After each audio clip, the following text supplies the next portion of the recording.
Dimanche, le Burkina Faso transforme des prisons en bataillons armés.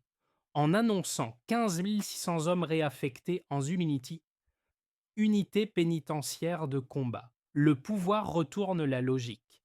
La peine n'est plus l'isolement, mais le service sous la pression d'une guerre qui étire l'armée. Que change pour les villages et pour l'équilibre au Sahel ce pari porté par Ibrahim Traoré quand le récit extérieur parle surtout de militarisation et de risque?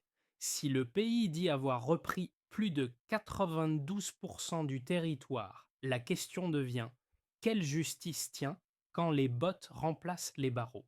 Ce qui suit promet d'aller au-delà d'un récit spectaculaire pour examiner les enjeux réels d'une décision qui redéfinit sécurité, justice et souveraineté. En moins de 2 ans, le Burkina Faso affirme avoir repris la majorité de son territoire, mais ce résultat repose sur un choix risqué: transformer une population carcérale en ressource stratégique au cœur d'un conflit asymétrique qui épuise hommes et finances. Le bénéfice potentiel est clair: renforcer rapidement les effectifs, réduire le coût des prisons et retisser un lien entre l'État et des communautés longtemps marginalisées. Le coût, lui, reste incertain. Dérives possibles, discipline fragile et regard inquiet des partenaires extérieurs. L'enjeu dépasse la seule efficacité militaire. Il touche à la légitimité d'un pouvoir qui affirme rompre avec des modèles importés et propose une autre définition de la justice, où la contribution prime sur la sanction. Sous Ibrahim Traoré, cette promesse devient un test politique. Peut-on stabiliser un pays en guerre sans reproduire les schémas de dépendance dénoncés depuis des décennies? La réponse importe autant pour le Burkina Faso que pour l'ensemble du Sahel, où chaque précédent fait école. En moins de 24 mois, le Burkina Faso affirme avoir récupéré plus de 92% de son territoire auparavant disputé. Cette reconquête ne s'est pas appuyée sur de nouveaux traités, ni sur une aide extérieure massive, mais sur une recomposition interne des forces disponibles, au premier rang desquelles figure la mobilisation carcérale.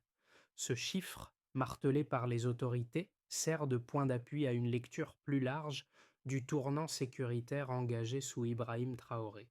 Pour comprendre ce choix, il faut revenir au contexte d'un État pris en étau. Depuis des années, le Sahel subit une violence diffuse: groupes armés mobiles, frontières poreuses, économie rurale asphyxiée. Les dispositifs internationaux déployés successivement ont promis la stabilisation, mais ont laissé derrière eux des zones grises, des armées locales étirées et une population lassée d'attendre des résultats. Dans ce vide, les prisons se sont remplies d'hommes jeunes, souvent condamnés pour des délits liés à la survie, tandis que les lignes de front manquaient de bras. C'est ici que s'opère le basculement. Là où le système pénal héritait d'une logique punitive, le pouvoir militaire choisit une logique utilitaire: convertir une charge budgétaire et sociale en force mobilisable. Les détenus ne sont pas graciés. Leur peine est redéfinie comme service rendu. Cette distinction est centrale car elle permet au discours officiel d'éviter l'accusation d'amnistie incontrôlée tout en revendiquant une justice réparatrice. Sous Ibrahim Traoré, cette approche s'inscrit dans un récit plus vaste de souveraineté. La sécurité n'est plus présentée comme un produit importé, mais comme une responsabilité collective, assumée avec les moyens disponibles. Le message vise autant l'intérieur que l'extérieur. Il s'agit de montrer qu'un État enclavé peut agir sans attendre l'aval de partenaires étrangers. Cette révélation éclaire donc le cœur du pari burkinabé.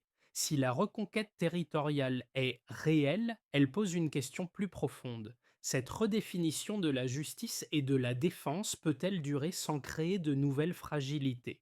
Dans ce tournant, la figure du dirigeant sert de fil conducteur, moins comme symbole que comme point d'ancrage d'une méthode. Ibrahim Traoré n'est pas présenté par le récit officiel comme un idéologue isolé, mais comme l'arbitre d'une urgence, Un pays sous pression, une armée dispersée et des communautés rurales prises entre insécurité et abandon. Cette posture explique pourquoi la décision est décrite comme pragmatique avant d'être morale. Les premiers impacts se lisent à petite échelle. Dans certaines localités reprises, des villages autrefois vidés recommencent à fonctionner. Les marchés rouvrent par intermittence, les agriculteurs reviennent cultiver des terres laissées en jachère et les axes secondaires voient circuler à nouveau des convois civils. Ces signes restent fragiles, mais ils modifient la perception immédiate de l'État, non plus comme une entité lointaine, mais comme un acteur présent sur le terrain. Un cas revient souvent dans les récits locaux, celui d'anciens détenus déployés dans leur région d'origine. L'effet est double. D'un côté, la connaissance du terrain et des réseaux sociaux locaux facilite la surveillance et la dissuasion. De l'autre, la proximité sociale crée une attente plus forte car ces hommes sont désormais comptables de la sécurité de leur propre famille. Cette proximité réduit certains risques d'abus tout en exposant à des tensions nouvelles. L'impact précoce n'est donc pas seulement sécuritaire, il est psychologique. La peur diffuse recule par endroits, remplacée par une forme de confiance conditionnelle. La question «et après?» commence à se poser, signe que l'horizon ne se limite plus à la survie immédiate. En clair, quand la sécurité redevient visible, l'État redevient crédible. Avant la décision, la situation était décrite comme une impasse. Les forces armées burkinabées opéraient sur plusieurs fronts à la fois, avec des effectifs limités et une fatigue accumulée. Les prisons, elles, absorbaient une part croissante du budget public sans offrir de réponse à l'insécurité. Dans ce contexte, l'idée dominante restait classique: contenir la menace par des opérations militaires ciblées tout en maintenant un système pénal hérité, peu adapté à une économie de guerre. Le tournant commence par une instruction politique claire. Les autorités demandent un inventaire des détenus incarcérés pour des délits liés à la pauvreté, à la survie ou à des infractions mineures. L'objectif n'est pas une libération générale, mais une sélection. Cette étape marque le passage de l'intuition à l'appareil d'État. Les ministères concernés, justice et défense, sont sommés de coopérer, rompant avec des cloisonnements institutionnels anciens.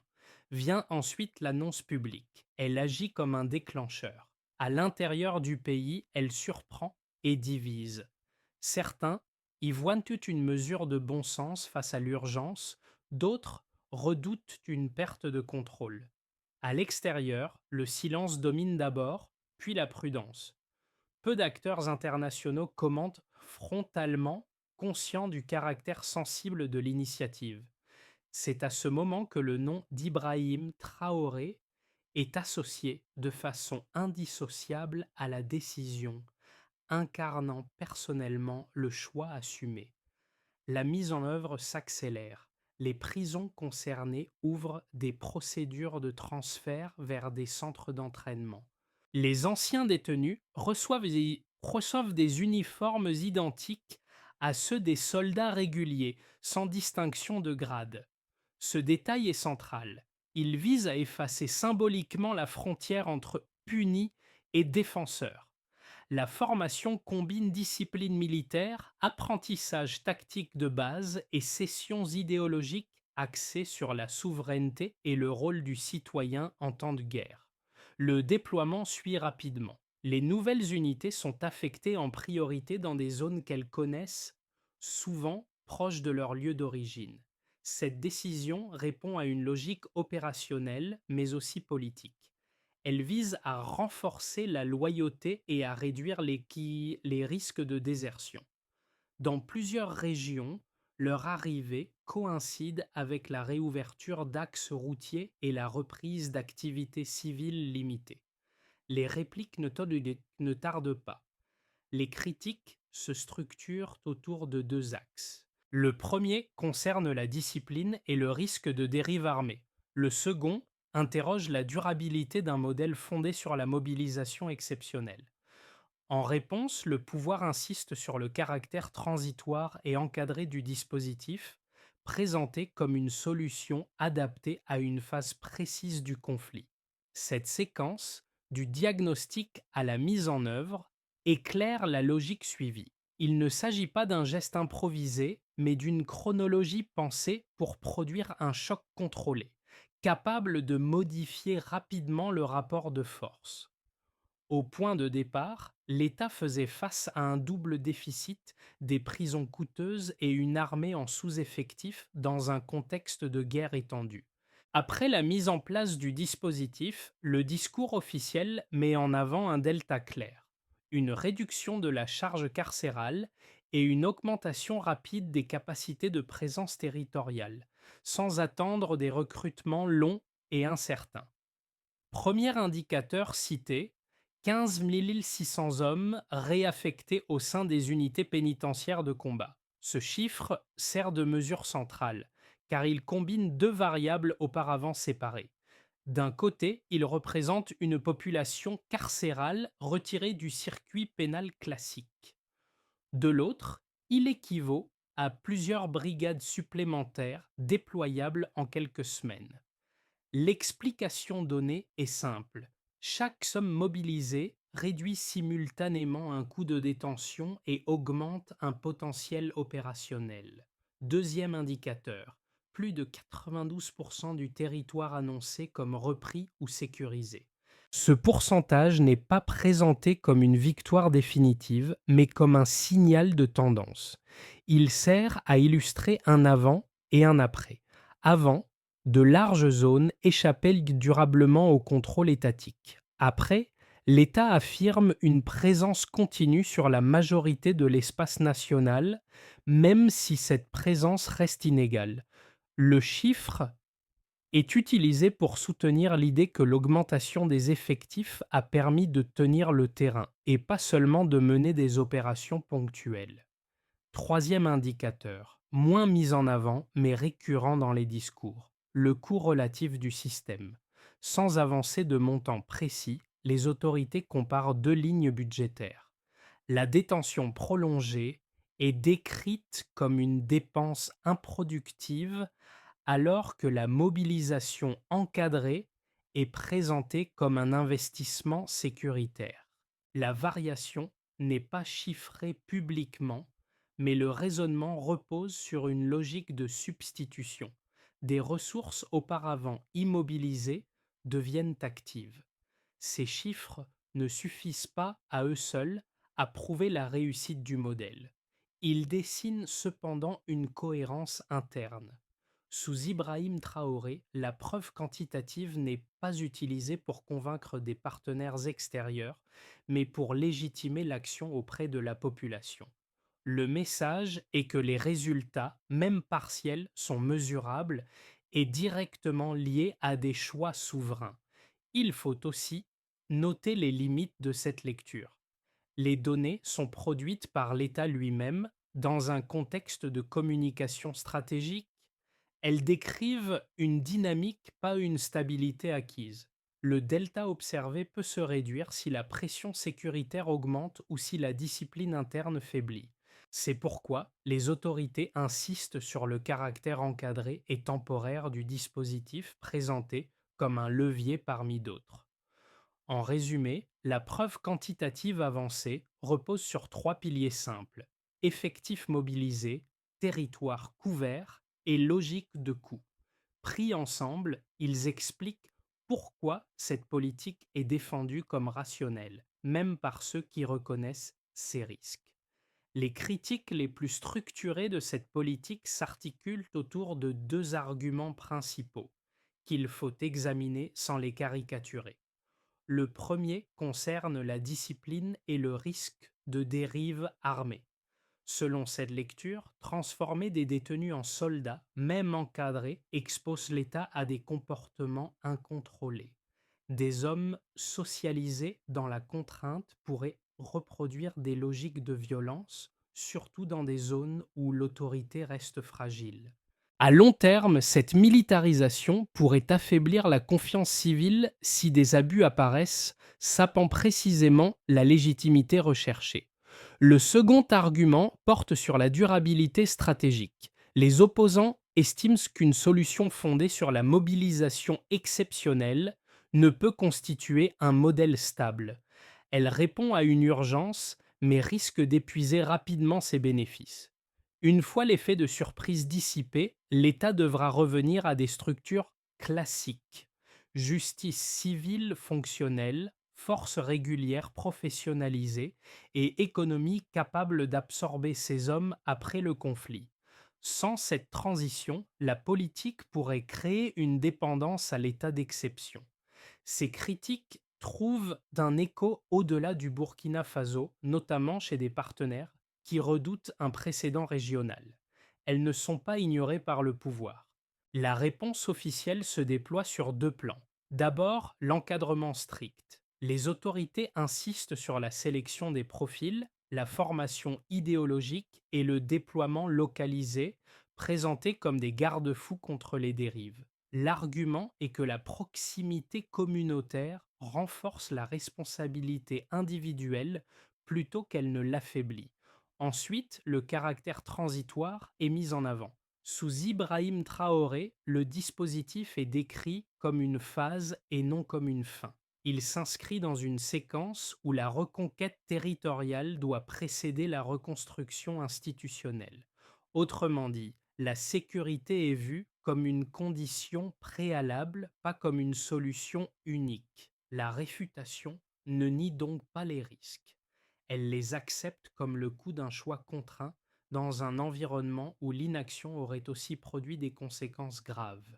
Le débat ne porte plus sur la perfection du modèle, mais sur sa capacité à acheter du temps et de l'espace politique. C'est sur ce terrain pragmatique plutôt qu'idéologique que se joue l'arbitrage. Le véritable basculement apparaît lorsque le dispositif cesse d'être perçu comme une mesure pénale et devient un outil de signal géopolitique. À mi-parcours, le message n'est plus seulement adressé aux détenus ou aux villages concernés, mais aux acteurs extérieurs qui observent le Sahel. En transformant une contrainte interne en levier stratégique, le pouvoir indique qu'il entend redéfinir les règles du jeu, sans attendre validation ni assistance. Cette révélation change la lecture des faits précédents.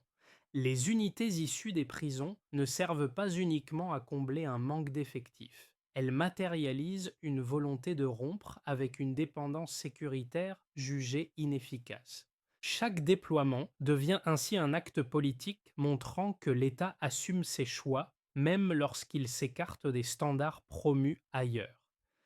Sous Ibrahim Traoré, cette posture s'inscrit dans une logique de dissuasion symbolique. L'objectif n'est pas d'annoncer une doctrine formalisée, mais de créer de l'incertitude chez ceux qui pariaient sur l'immobilisme ou l'effondrement. Le centre de gravité se déplace. Ce qui semblait être une expérience intérieure devient un message régional. À ce stade, la question n'est plus seulement de savoir si le modèle fonctionne militairement, elle devient plus large. Que se passe-t-il lorsque l'initiative remplace l'attente et que l'exception devient un signal? Les effets de cette politique se mesurent différemment selon les acteurs concernés, et c'est dans cette diversité que se lit sa portée réelle. Pour l'État, d'abord, l'impact est institutionnel. La capacité à tenir le terrain, même de façon inégale, renforce l'autorité administrative là où elle avait disparu.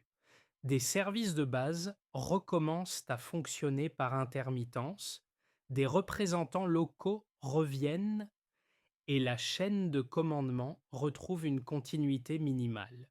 Sous Ibrahim Traoré, cette reprise était présentée comme une preuve de souveraineté retrouvée, même si elle reste fragile et dépendante du contexte sécuritaire. Pour les entreprises et l'économie locale, les conséquences sont plus prudentes mais visibles. La réouverture de certains axes routiers permet la circulation de biens essentiels, notamment agricoles. Les marchés hebdomadaires reprennent dans des zones auparavant isolées, réduisant les coûts de transport et l'incertitude. Cette amélioration reste partielle, mais elle modifie les anticipations. Investir ou produire redevient pensable là où la peur bloquait toute initiative. Du côté des citoyens, l'impact est avant tout quotidien. La présence de forces issues des communautés locales change la relation à la sécurité. La crainte d'exaction demeure, mais elle coexiste avec un sentiment nouveau, celui d'être protégé par des visages connus. Pour certaines familles, voir un ancien détenu du village porter l'uniforme crée une ambivalence entre fierté et inquiétude. Cette proximité sociale agit comme un régulateur informel sans pour autant éliminer les tensions. À l'échelle de la région, enfin, les répercussions dépassent les frontières. Le cas burkinabé est observé attentivement par d'autres États du Sahel confrontés à des défis similaires. Il alimente des débats sur l'usage des ressources internes et sur la redéfinition des priorités sécuritaires. Certains y voient un précédent à étudier, d'autres un risque de contagion d'approches exceptionnelles. Dans tous les cas, le statu quo n'est plus une option évidente. Ses conséquences ne constituent donc pas un aboutissement. Elles représentent un paiement intermédiaire de la dette de curiosité ouverte plus tôt. La politique ne se limite pas à un geste symbolique. Elle produit des effets tangibles, inégaux mais réels. Reste à savoir si ces effets peuvent comme se consolider sans se retourner contre leurs promoteurs. À moyen terme, l'évolution de cette stratégie peut être envisagée à travers trois scénarios distincts sans leur attribuer de probabilité. Le scénario de base prolonge la trajectoire actuelle.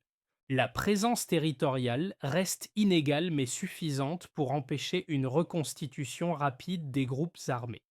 Les unités issues des prisons continuent d'opérer localement, tandis que l'État consolide progressivement l'administration civile dans les zones reprises.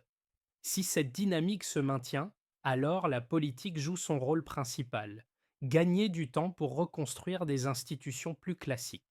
Le scénario optimiste repose sur un enchaînement vertueux. La stabilisation sécuritaire favorise le retour durable des activités agricoles et commerciales, ce qui réduit les incitations à rejoindre des groupes armés. Les anciens détenus, intégrés et encadrés, deviennent des relais d'autorité locale plutôt que des facteurs d'instabilité. Si cette boucle fonctionne, alors le dispositif pourrait servir de transition vers une armée élargie et une justice réformée, sans rester un mécanisme d'exception. Le scénario pessimiste met en lumière les fragilités. Une pression sécuritaire accrue, des infiltrations ou des abus pourraient fragiliser la discipline interne. Dans ce cas, la proximité communautaire deviendrait un facteur de tension plutôt que de stabilité. Si des dérives apparaissent, alors la légitimité acquise se retournerait rapidement, alimentant méfiance et contestation, tant à l'intérieur qu'à l'extérieur du pays. Sous Ibrahim Traoré, ces scénarios servent moins à prédire qu'à cadrer la décision. Le message implicite est que l'inaction comportait elle aussi un risque élevé. La stratégie actuelle est présentée comme un pari calculé, choisi parmi des options imparfaites. L'enjeu des prochains mois ne sera donc pas seulement militaire, il portera sur la capacité à refermer l'état d'exception ou au contraire à s'y installer.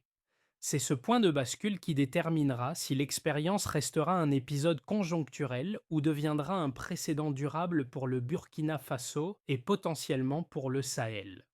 Pour le public qui observe cette expérience à distance, l'impact se lit à travers des groupes très différents mais reliés par une même question.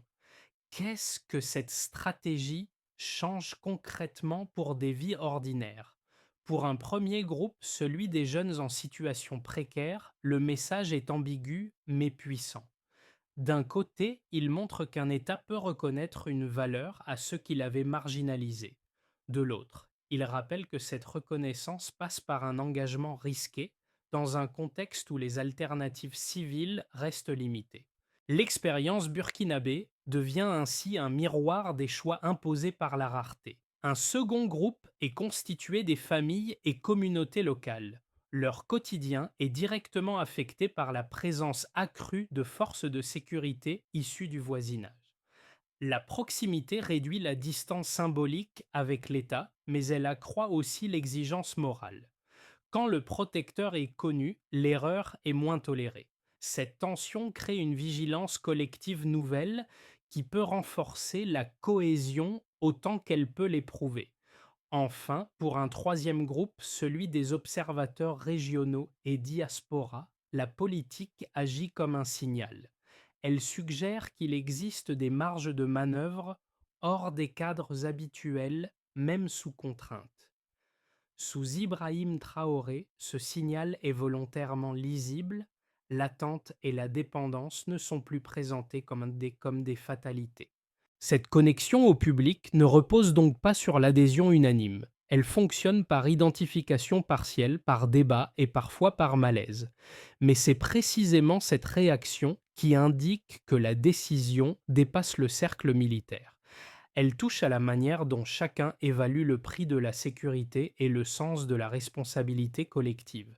Pour éviter que l'initiative ne se fige en état d'exception permanent, les autorités esquissent une feuille de route en plusieurs étapes présentées comme évolutives. La première consiste à stabiliser l'encadrement. Chaque unité issue des prisons est placée sous une chaîne de commandement identifiée avec des référents militaires et civils chargés du suivi disciplinaire. L'objectif est de limiter les dérives individuelles et de maintenir une distinction claire entre mission de défense et justice civile. La deuxième étape vise la formation continue. Au-delà de l'entraînement initial, des modules réguliers sont annoncés combinant tactique, droit élémentaire et responsabilité envers les populations. Cette phase cherche à transformer une mobilisation d'urgence en compétence durable sans prétendre à une professionnalisation complète immédiate. La troisième étape concerne la réintégration graduelle. Le dispositif prévoit que tous les engagés ne restent pas indéfiniment sous les armes. Des mécanismes de sortie sont évoqués, orientés vers l'agriculture, les travaux publics ou des services communautaires, afin d'éviter une dépendance structurelle à la militarisation. La mesure de réussite annoncée n'est pas seulement sécuritaire, mais sociale, capacité à absorber ces hommes sans recréer l'exclusion initiale. Une quatrième étape touche à la coordination territoriale. Les déploiements sont ajustés en fonction des zones stabilisées, avec un transfert progressif vers des forces régulières et des administrations civiles. Sous Ibrahim Traoré, cette séquence est présentée comme la clé pour refermer la parenthèse exceptionnelle. Cette feuille de route n'offre pas de garantie absolue. Elle sert de cadre pour répondre à la question ouverte plus tôt. Comment transformer un pari risqué en trajectoire maîtrisée avant que l'urgence ne devienne la norme? Le fil narratif revient à ce qui avait changé en premier, la perception locale. Dans les villages évoqués plus tôt, là où les marchés avaient timidement rouvert et où les routes recommençaient à être empruntées, un même symbole revient. Des hommes autrefois définis par leurs fautes sont désormais identifiés par leur rôle. Cette bascule n'efface ni le passé ni les risques, mais elle modifie la manière dont l'avenir est imaginé. Sous Ibrahim Traoré, cette transformation est présentée comme une récupération de dignité plutôt que comme une absolution. Les anciens détenus ne sont pas décrits comme des héros, mais comme des acteurs replacés dans une chaîne de responsabilité. Le rappel constant de leur origine carcérale agit comme un garde-fou symbolique. La rédemption a un poids, et ce poids impose une exigence. L'émotion naît précisément de cette ambiguïté. La sécurité retrouvée, même partielle, coexiste avec la conscience aiguë de la fragilité de l'équilibre. Le retour des activités civiles n'est pas célébré comme une victoire finale, mais comme un espace rouvert à protéger. Et l'idée qui résume tout est la suivante. La dignité ne supprime pas le risque, elle l'assume. Ce rappel referme la boucle avec le début du récit. Ce qui était présenté comme une décision radicale apparaît désormais comme un choix ancré dans une urgence humaine où la sécurité et la justice cessent d'être opposées pour devenir interdépendantes. À ce stade, le récit ne demande pas l'adhésion, mais la réflexion. L'expérience menée au Burkina Faso oblige à interroger des catégories souvent figées: justice, sécurité, souveraineté. Elle montre qu'en situation extrême, les frontières entre ces notions deviennent poreuses et que les réponses adoptées révèlent autant une vision du pouvoir qu'une lecture du réel. Sous Ibrahim Traoré, cette vision est assumée comme imparfaite mais volontairement active. Pour le lecteur, l'enjeu n'est pas de trancher définitivement. Il est de reconnaître ce que ce cas dit d'un moment historique plus large où des sociétés confrontées à la violence cherchent des solutions hors des cadres habituels. Certaines fonctionneront, d'autres échoueront, mais toutes laissent des traces dans le débat collectif. La question finale reste ouverte et volontairement simple. Jusqu'où une société peut-elle aller pour se défendre sans perdre ce qu'elle cherche à protéger? Et comment juger ses choix lorsque l'alternative n'est pas la stabilité, mais l'effacement progressif?